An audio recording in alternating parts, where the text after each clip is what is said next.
Consistency എട്ടൊക്കെ സോഫ്റ്റ്വെയർസിൽ ഏറ്റവും important ആയിട്ടുള്ള consistency. കാര്യം അത് പ്രൊഡക്റ്റ് എക്സിസ്റ്റ് ചെയ്യുന്നുണ്ടോ എന്നുള്ളതും ആ പ്രൊഡക്റ്റിൽ നടക്കുന്ന അഡീഷണൽ ആക്ടിവിറ്റിയും അതുപോലെ തന്നെ സപ്പോർട്ടും എല്ലാം തന്നെയും ലോങ് ടേമിനേക്ക് വേണ്ടതായിരിക്കും. അത് ഇനീഷ്യലി നമ്മൾക്ക് പ്രൊഡക്റ്റ് പർച്ചേസ് ചെയ്യുന്ന സമയത്ത് കിട്ടുന്ന പോലെ തന്നെ ആയിരിക്കില്ല. ഡിഫറെൻ്റ് ആയിട്ടുള്ള ലെവലിലേക്ക് അത് മാറാനുള്ള സാധ്യതയും കൂടുതലായിരിക്കും. ഈ തരത്തിലുള്ള കുറേ കാര്യങ്ങൾ എഡ്ടെക് ഡൊമൈനിൽ ഒരു സോഫ്റ്റ്വെയർ ഓൺബോർഡ് ആവുന്ന സമയത്ത് ഡിഫറെൻറ്റ് ടൈപ്പ് ഓഫ് പേഴ്സൺസും അതുപോലെ തന്നെ ഡിഫറെൻറ്റ് ടൈപ്പ് ഓഫ് ഡിപ്പാർട്ട്മെൻറ്റും എല്ലാം തന്നെയും സോഫ്റ്റ്വെയറിലേക്ക് ഓൺബോർഡ് ആവുന്നുണ്ടാവും. ഈ ഒരു സിറ്റുവേഷനിൽ അവർ എടുക്കുന്ന ഒരു എഫേർട്ട് അത് സ്റ്റോപ്പ് ചെയ്യുക എന്നുള്ളത് ഒരു കോംപ്ലിക്കേറ്റഡ് ആയിട്ടുള്ള കാര്യമാണ്.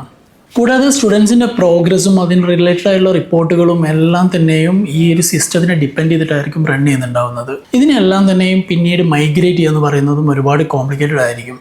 ഇതുകൊണ്ടാണ് കൺസിസ്റ്റൻ്റ് ആയിട്ടുള്ള ഒരു സോഫ്റ്റ്വെയറിലേക്ക് നിങ്ങൾ മൂവ് ചെയ്യണമെന്ന് പറയുന്നത്.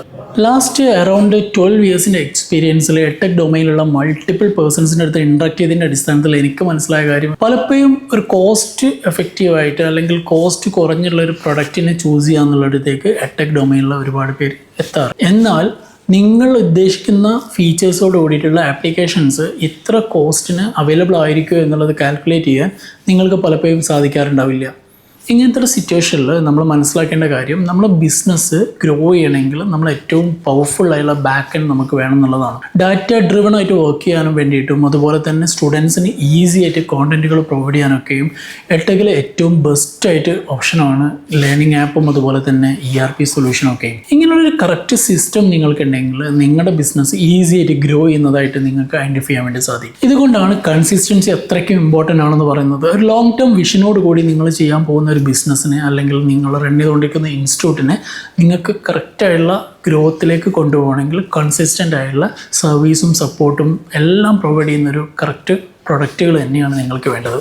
ആ തരത്തിൽ ലാസ്റ്റ് 8+ ഇയേഴ്സായിട്ട് സ്കൂൾ സോഫ്റ്റ്വെയർ ആയിട്ട് എജുസാപ്പ് എന്ന് പറയുന്ന ആപ്ലിക്കേഷൻസും അതുപോലെ തന്നെ LMS ആപ്ലിക്കേഷനായിട്ട് ഞങ്ങളുടെ എക്സ്പീരിയൻസ് നിന്ന് ഡെവലപ്പ് ചെയ്തിട്ടുള്ള ഒരു സ്റ്റഡി ജാം എന്നുള്ള പ്രൊഡക്റ്റും ഇന്ന് മാർക്കറ്റിൽ അവൈലബിൾ ആണ്. ഇതിൽ ഏതാണ് നിങ്ങളുടെ ഇൻസ്റ്റിറ്റ്യൂട്ടിന് അല്ലെങ്കിൽ നിങ്ങളുടെ ബിസിനസ്സിന് ഏറ്റവും ആപ്റ്റ് ആയതെന്നുള്ളത് ഞങ്ങൾക്ക് ഡിസൈഡ് ചെയ്യാനും സജസ്റ്റ് ചെയ്യാനും പറ്റുന്നതാണ്. നിങ്ങൾ ജസ്റ്റ് ഒന്ന് കണക്ട് ചെയ്ത് കഴിഞ്ഞാൽ ഞങ്ങൾ കറക്റ്റായുള്ള ഡയറക്ഷൻസും ഗൈഡ് ലൈൻസും ഒക്കെ നിങ്ങൾക്ക് പ്രൊവൈഡ് ചെയ്യാം.